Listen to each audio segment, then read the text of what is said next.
नमस्कार मित्रांनो, मराठी बोली या चॅनलमध्ये तुम्हा सगळ्यांचं स्वागत आहे. तर आज आनंदी या मालिकेचा आजचा 2 जूनचा भाग खूपच धमाकेदार झालेला आपल्याला बघायला मिळणार आहे. कारण आता आनंदीने कशी शिल्पाताईने तिच्याकडनं जबरदस्तीने सही घेतली हे सगळं सत्य मालक साहेबांसमोर उघड केलेलं आपल्याला बघायला मिळणार आहे. तर आजच्या भागामध्ये सुरुवातीला आपण बघणार आहोत. इथे आता आनंदीला खूप टेन्शन आलेलं असतं. रात्रीची वेळ झालेली असते, पण तिच्या मनात मात्र असे धुडधुड चालू असते. नक्कीच आज काहीतरी वाईट वंगाळ घडणार आहे असं तिला वाटू लागतं. त्याच वेळेस आता लगेच ती आपल्या देवीआईसमोर येते आणि आता अगरबत्ती पेटून आता देवीआईसमोर प्रार्थना करत असते. देवीआई, अगदी जीव घाबरा झालाय ग, का कुणास ठाऊक, नक्कीच काहीतरी वाईट घडणार आहे असं वाटू लागतंय. असे म्हणत असताना सुनीताताई येते. आनंदीताई, अहो एवढी रात्र झाली, पण तुम्ही देवासमोर अशा अगरबत्त्या का पेटवतायत? नाही म्हणजे एवढ्या रात्रीला कोणी देवासमोर अगरबत्ती लावतं का, म्हणून विचारते.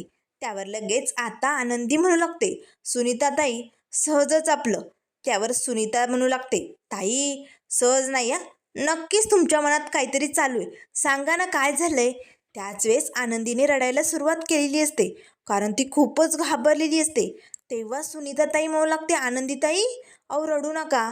अहो तुम्हाला आबांची, आरतीताईची, आरतीची आठवण येत असेल ना. आठवण येणं साहजिक आहे हो, पण रडू नका बरं, सगळं काही ठीक होईल. हे बघा तुम्ही थकलायत ना, चला बरं हातपाय तोंड धुवून घ्या, फ्रेश झालं म्हणजे तुम्हाला जरा बरं वाटेल.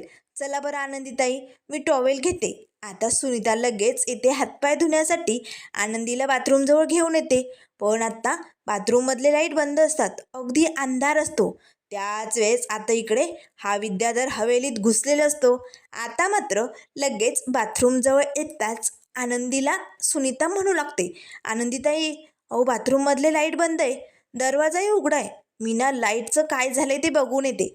तेव्हा आनंदी म्हणू लागते, सुनीताताई अहो असू द्या, अंधार असला काय आणि उजेड असला काय, माझ्या आयुष्यात तर अंधारच आहे ना, मला काहीच प्रॉब्लेम नाही. मी जाते आणि तोंड हातपाय धुवून येते, तोपर्यंत तुम्ही जा तुमची कामं करून घ्या. आता लगेच आनंदी त्या बाथरूममध्ये आतमध्ये जाते. त्याच वेळेस आता तिथे विद्याधरने बरोबर वरनं उडी मारून एंट्री केलेली असते. आता लगेच पडद्याच्या आतमधनं डोकावून विद्याधर आनंदीला बघू लागतो. आता मात्र लगेच विद्याधर आपला हात असा बाहेर काढतो आणि आनंदीच्या खांद्यावरती ठेवणार. तेच आनंदी तिकडनं बाहेर निघून जाते. आनंदी आता दरवाजा बंद करते. त्याच वेळेस आता तिच्या पाठोपाठ विद्याधरही चालू लागतो. आता मात्र नक्कीच आपल्या पाठीमागे कोणीतरी आहे याची चाहूल आनंदीला लागलेली असते. आनंदी घाबरते. तेव्हा लगेच आता विद्याधर म्हणू लागतो, आनंदी आनंदी मी आलोय. आता मात्र हा आवाज ऐकताच लगेच आनंदी कावरी बावरी होते. कोण आहे, कोण आहे तिकडे? तेव्हा लगेच आता लाईट ऑन होतात आणि हा विद्याधर समोर येतो. आता तो आनंदीजवळ येताच म्हणू लागतो, आनंदी तुझा विद्याधर आलाय बरं का. आनंदी आनंदीकडे जिकडे तिकडे चोहीकडे. आता मात्र आनंदी खूप घाबरते. विद्याधर सर तुम्ही? आनंदी आता तिकडनं पळणार. तेच विद्याधर पटकन तिचा हात पकडतो, तिला असं आपल्या मिठीत घेतो. आता मालक साहेब असं आनंदी ओरडणार. तेच आता विद्याधर पटकन तिचं तोंड दाबतो. तेवढ्यात लगेच आनंदीला आता काय बी करून या राक्षसाच्या तावडीतनं सुटायचं असतं. विद्याधर तिला म्हणू लागतो, आनंदी आज काय बी झालं तरी तू माझ्या तावडीतनं सुटू शकत नाही. आता आनंदी जोरदार दिशी विद्याधरच्या पायावरती असा पाय आदळवते. आता तो जोरात ओरडतो. आनंदी पटकन त्याच्या हातनं निसटते आणि जोरात मालक साहेब असं ओरडून पळू लागते. त्याच वेळेस सगळे निंबाळकर खाली आलेले असतात. आता खाली येताच आनंदी धावतच जाते आणि मालक साहेबांना घट्ट मिठी मारते. मालक साहेबही आता आनंदीला आपल्या मिठीत घेतात. आता मात्र लगेच विद्याधर जोरजोरात हसू लागतो. वाह दादा, मानला तुला, मानलं. अरे मला नीच नालायक काळ्या मनाचा माणूस समजतो ना तू. हाय मी राक्षस हाय, नीच हाय, पण तू, अरे तू तर चारित्र्यवान, अरे समृद्ध, एकदम असा देव माणूस, हो की नाही? मग तू हे समज काय चालवलंय? अरे दादा बोल ना. तुझ्यापेक्षा निम्म्या वयाच्या पोरीबरोबर तू लगीन केलं, एवढ्या बारक्या पोरीबरोबर. अरे तुला लाज नाही वाटली हे सगळं करताना? स्वतःला देव माणूस समजतो ना, मग बोल ना दादा. अरे तुझं तर तुझ्या बायकोवरती लय प्रेम होतं. तुझ्या बायकोला तू वचन दिलं होतं ना किती गेल्यापासनं मी कुठल्याही बाईकडे डोळे वर करून बघणार नाही. मी तुला दिलेलं वचन मोडणार नाही. कुठल्याही बाईचा हात पकडणार नाही. मग काय झालं त्या वचनाचं? माती झाली रे दादा, माती झाली. अरे निंबाळकरांच्या घराण्याचा उद्धार केला की तू. बोल ना. आता लगेच शिल्पाताई म्हणू लागते बास. विद्याधर, तो तुझा मोठा भाऊ हे विसरू नको. जास्त काही बोलायचं नाही, गप्प बैस. त्याच वेळेस आता विद्याधर हसू लागतो. तेव्हा लगेच मालक साहेब म्हणू लागतात, तुझी हिंमत कशी झाली माझ्या घरात पाऊल ठेवण्याची? तू इकडे आलाच कसा? आता विद्याधर जोरजोरात हसू लागतं. दादा, माझी सुटका झाली. मी निर्दोष मुक्त झालोय दादा. आता मात्र धनुश्रीला खूपच आनंद होतो. धनुश्री लगेच आता विद्याधरजवळ येते. त्याच्या खांद्यावरती हात ठेवते. तुम्ही निर्दोष सुटून आलात. बरं झालं. मी खूप दिवसापासून तुमची वाट बघत होते. कसे चुकून गेलात ना तुम्ही. त्याच वेळेस विद्याधर तिचा हात झटकतो. ए, दूर हो. माझ्या अंगाला हात बी लावायचा नाही. दूर राहायचं. तेव्हा लगेच शिल्पाताई म्हणू लागते, विद्याधर, म्हणजे तुझ्यावरचे आरोप मिटले? तू निर्दोष सिद्ध झाला? त्यावर लगेच विद्याधर हसतच म्हणू लागतो, हो ताई. अगं, जेलमधनं नील होऊन आलोय मी. आता पुन्हा मला जेलमध्ये जायचंच नाही. आता मी बाहेरच असणार आणि मला हवं तेच करणार. असे म्हणत अगदी स्टाईलमध्ये हा विद्याधर तिथे सोप्यावरती बसतो. दादा, तुला म्हणत असशील रे मालक साहेब सगळे, पण मी राक्षस आहे आणि राक्षस हा राक्षसासारखाच वागणार. मला जे हवंय तेच मी मिळवणार. आनंदी, तू मला हात लावला, स्पर्श केला तरी चालेल, मला आवडेल. आता मात्र मालक साहेब ओरडतात, ए नीच नालायक राक्षसी माणसा, तुझी हिंमत कशी झाली माझ्या हवेलीत पाऊल ठेवायची? तू जेलमधनं सुटून आलाय.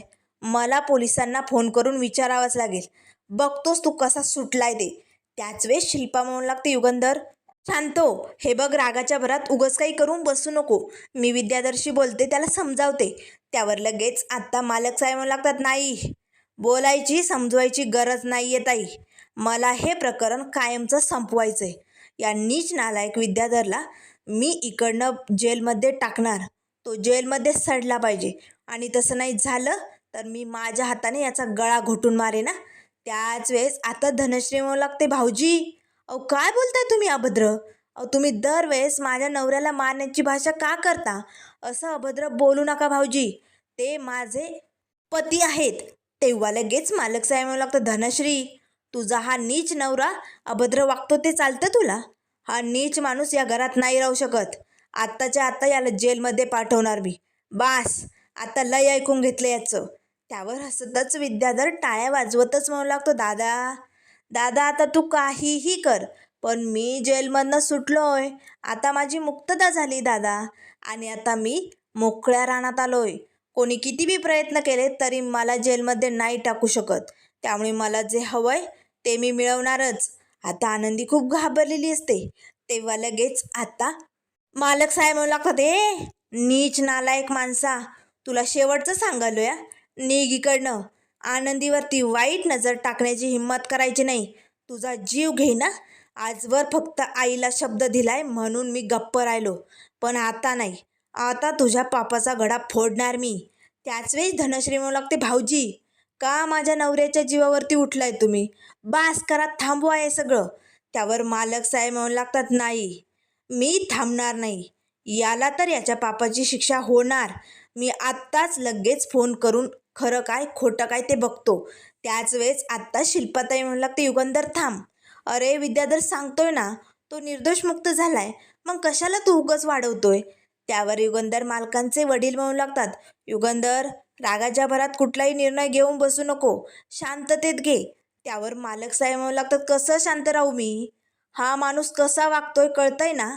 त्यावर विद्याधर म्हणू लागतो, दादा, अरे माझी वागणूक दिसतेय तुला. अरे पण तू तर देव माणूस ना, सगळे लोक मानतात ना तुला. अरे मालक साहेब सगळ्या गावाचा, मग तू असं वागला? अरे तू या पोरीशी लगीन केलंय. दादा बोल ना, तुझ्या बायकोला दिलेलं वचन मोडलंय का त्या आनंदीच्या सौंदर्याकडे बघून? त्यावर लगेच मालक साहेब म्हणू लागतात, बास, मी फक्त आनंदीची नाही तर गावातल्या प्रत्येक बाईच्या अब्रूची काळजी करतो आणि मी प्रत्येक बाईला तुझ्यापासनं वाचवणारे एवढं लक्षात ठेव. तुला काय वाटलं? तू काही बोलशील आणि मी ऐकून घेईल? जमणार नाही. आत्ता खरं काय खोटं काय बघतो. त्यावर विद्याधर हसतच म्हणू लागतो, दादा तुझा माझ्यावर विश्वास नाही आहे? अरे मी जेलमधनं सुटून आलोय. माझ्यावरचे सगळे आरोप नष्ट झालेत. आता मी निर्दोष मुक्त झालोय. आता मला पुन्हा कधीच जेलमध्ये नाही जावं लागणार, कारण माझी माफीनामाची सुटका झाली.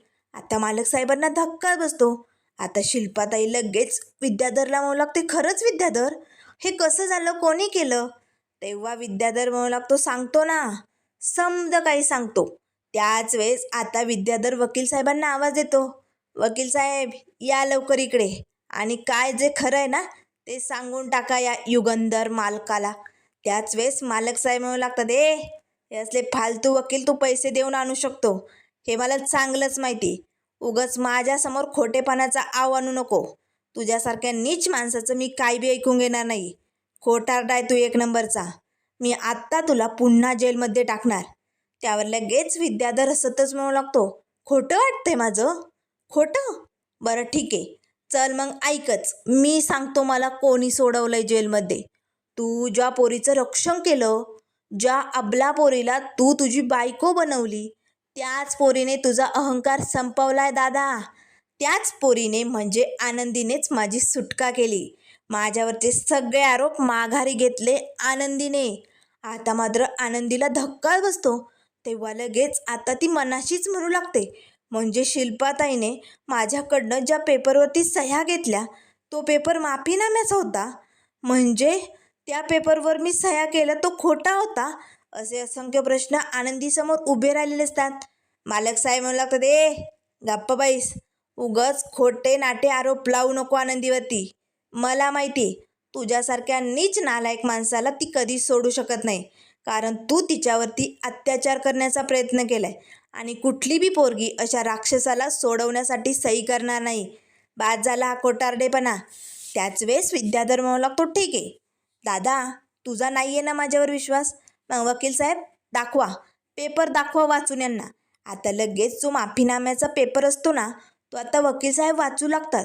आता त्यातला मजकूर ऐकून आनंदीला तर धक्का बसतो, कारण वकील साहेबांनी तिच्यासमोर जे ब्रेल लिपीतले पेपर वाचलेले असतात ते वेगळेच असतात आणि हे सगळं ऐकून तिला मोठा धक्का बसलेला असतो. आनंदी रडू लागते. त्याच वेळेस आता लगेच मालक साहेब म्हणू लागतात, बास, तू असले पेपर खोटे बनवून आणशील हे मला चांगलंच माहिती. तेव्हा विद्याधर म्हणू लागतो, दादा अरे किती अविश्वास दाखवणार आहे माझ्यावर? रक्ताचा भाऊ आहे मी, माझ्यावर विश्वास नाही आहे आणि या पोरीवर एवढा विश्वास? पण या पोरीने तुझ्या पाठीत खंजीर खुपसलेत. तुझ्या पाठीमागे तिने माझी सुटका केली. आनंदीनेच मला या घरात आणलंय. तिच्या मनात कदाचित काहीतरी वेगळंच असेल, हो की नाही आनंदी? कारण आज ती तुझ्या मिठीत आली, उद्या माझ्या मिठीत असेल. आता मालक साहेबांना खूपच राग येतो. त्याच वेळेस आता शिल्पा पुढे येते, युगंधर बघतोयस या पोरीने काय चालवलंय? तुझ्यासमोर माझ्यासमोर मला वाचवा, मला वाचवा.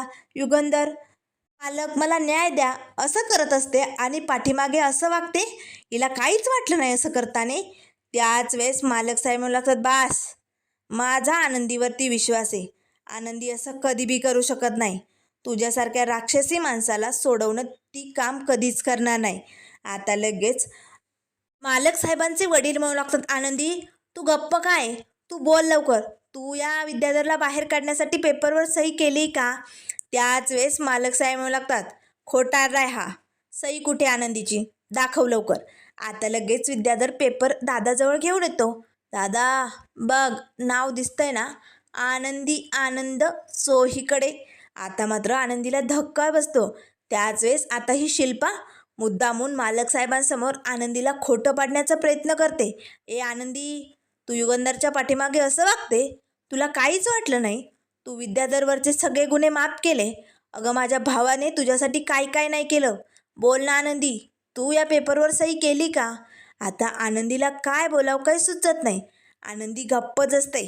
तर त्यानंतर मित्रांनो पुढील प्रोमोमध्ये आपल्याला बघायला मिळणार, कारण आत्ता मालक साहेब या विद्याधरवरती खूप भडकलेले असतात. ते विद्याधरचा गळा पकडतात, त्याला ओढतच बाहेर घेऊन येतात. विद्याधर, तुला काय वाटलं? तू जास्त दिवस माझ्या घरात राहू शकत नाही. लवकरात लवकर मी तुला इकडनं बाहेर हकलवणार आता मालक साहेब आनंदीजवळ येतात. आनंदी, सांग, लवकरात लवकर सांग, तू या पेपरवर सही केली का? तू का सोडवण्याचा प्रयत्न केला याला सांग आनंदी. तेव्हा आनंदी म्हणू लागते, नाही मालक साहेब, माझ्याकडं फसवून ही सही करून घेतली गेली. आता मात्र लगेच मालक साहेब या राक्षसाचा गळा पकडतात. तू आनंदीच्या दुर्बलतेचा फायदा घेतलाय, एका पोरीला फसवलंय तू आणि तिच्यावर अन्याय केलाय, त्यामुळे युगंधर तुला सोडणार नाही. आता मात्र मालक साहेब पुढे काय पाऊल उचलणार? आनंदी आता या शिल्पाचं खरं रूप कसं मालक साहेबांसमोर आणणार, हे सगळं आपल्याला बघायला मिळेल. त्यामुळे मित्रांनो, अशाच मालिकेच्या अपडेट पाहण्यासाठी चॅनलला लाईक करा, सबस्क्राईब करा. व्हिडिओ पाहिल्याबद्दल धन्यवाद.